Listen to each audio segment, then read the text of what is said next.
कि इनकी कोशिश नहीं रुकती और हमारी हिम्मत नहीं टूटती। और ऐसा नहीं है कि इसमें लोग खो नहीं रहे हैं। सीए एनआरसी के उस प्रोटेस्ट के बाद दिल्ली में दर्दनाक दंगा हुआ। दंगा कहना गलत होगा, आप कह लीजिए कि एक समुदाय के खिलाफ सरकारी समर्थन से कत्लेआम किया गया लोगों का। और जो लोग इसके खिलाफ थे 5 साल हो गए हैं, उनको जेलों में बंद करके रखा गया है। तो ऐसा नहीं है कि इनकी कोशिशें जारी हैं और हम हिम्मत से उसका मुकाबला कर रहे हैं और हम अकेले नहीं हैं। ये लड़ाई किसी एक व्यक्ति की, एक चेहरे की, एक पार्टी की नहीं है। ये लड़ाई दरअसल सोच की है। और जब लड़ाई सोच की बन जाए, जब बात दिल की हो जाए, तो दल नहीं देखना चाहिए। इसीलिए जब हम भी और नासिर भाई भी हुसैन से बात कर रहे थे कि क्या कर रहे हैं, लड़ तो एक ही लड़ाई रहे हैं, तो ये अलग अलग जो है रेडी पटरी पे जो अपना अपना दुकान चलाने का क्या मतलब है, सब लोग एक साथ हो जाते हैं। और आपसे आज मैं यहाँ इस मौके पे एक बात साझा करना चाहता हूँ, क्योंकि वो निजी बात है, लेकिन मैंने पहले ही कहा है कि मैं राजनीतिक कारण से यहाँ नहीं हूँ, अपने दिल से मजबूर हूँ, इसलिए यहाँ हूँ। तो एक वाकया आपको सुना देता हूँ। एक दिन हम पार्लियामेंट में, कांग्रेस पार्टी के पार्लियामेंट्री ऑफिस में थे। लीडर ऑपोजिशन राहुल जी उस वक्त लीडर ऑपोजिशन नहीं थे, और हम लोगों के सीनियर और सीपीआईएम के मरहूम सीताराम येचुरी साहब जो जनरल सेक्रेटरी थे, वो आए थे। तो हम तीनों एक साथ खड़े थे। तो राहुल जी ने कहा कि Sita, I have took one of your comrade. तो सीताराम येचुरी ने बहुत शानदार जवाब दिया। सीताराम ने कहा कि क्या तेरा क्या मेरा, इस लड़ाई में अब हम सब लोग एक ही नाव पर सवार हैं। इसको कहते हैं नॉन सेक्टेरियन पॉलिटिकल अंडरस्टैंडिंग। अगर अपनी सिर्फ दुकान चलानी है तब तो अपना खोल करके बैठे रहिए, लेकिन अगर देश बचानी है तो एक बात समझना पड़ेगा कि आज लड़ाई क्या है। और मैं कभी भी आरएसएस बीजेपी के खिलाफ हमेशा बोलता हूं, लेकिन कभी भी आरएसएस बीजेपी के अलावा किसी भी पार्टी के खिलाफ कुछ नहीं बोलता हूं। दीदी के खिलाफ भी नहीं बोलता हूं, नीतीश जी के खिलाफ भी नहीं बोलता हूं, चंद्रबाबू नायडू के खिलाफ भी नहीं बोलता हूं। पता है क्यों?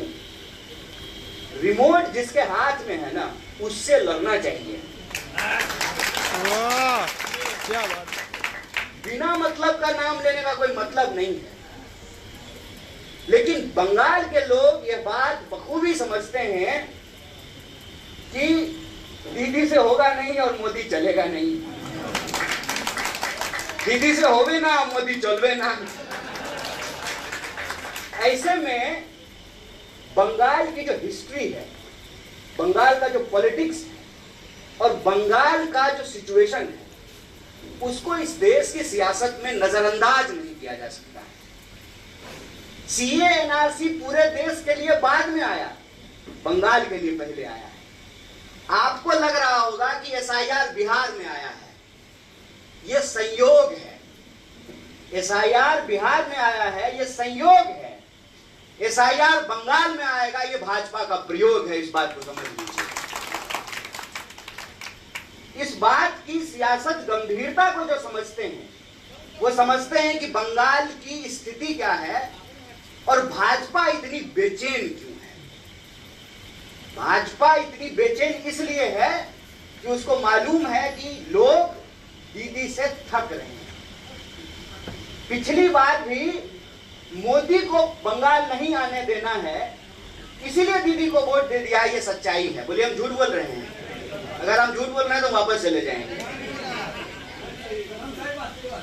मोदी को नहीं आने देना है, इसलिए वोट दे दिया। लेकिन बंगाल के लोग थक रहे हैं इस बात से, और बंगाल के लोग अपनी राजनीतिक स्थिति को समझ रहे हैं। बंगाल के लोग ये बखूबी समझ रहे हैं कि कैसे हमारे धर्म में घुसा जा रहा है। जो त्योहार आज तक बंगाल के इतिहास में नहीं मनाया गया, संयोग से अभी मैं गुरुदेव की लिखी हुई किताब घोड़ा पढ़ रहा हूँ, 150 पेज पढ़ा हूँ, उसके सारे पात्रों को देख रहा हूँ, हर चीज की चर्चा है उसमें, लेकिन कहीं भी उस पूरे किताब में रामनवमी उत्सव का चर्चा नहीं है। सब कुछ का चर्चा है। आप कोई भी लिटरेचर उठा करके पढ़ लीजिए, बंगाल का इतिहास उठा करके पढ़ लीजिए, कोई आंदोलन उठा करके पढ़ लीजिए। मैं इससे पहले तुलसीराम जी की किताब मुर्दैया पढ़ा था, उसमें भी जो बंगाल की चर्चा है, उसमें ये नए त्योहारों के बारे में कहीं कुछ भी नहीं मिलता है। तो बंगाल के धर्म में घुस रहे हैं, बंगाल के लोगों के जीवन जीने के तरीकों में घुस रहे हैं, और बंगाल की गलियों को, घरों को, दुकानों को, बाजारों को, मोहल्लों को, टोलों को और शहरों को आपस में बांट रहे हैं। उनको मालूम है कि अगर पूरे देश में राजनीति करनी है, ये मीर साहब इस दर्द को बखूबी समझते हैं,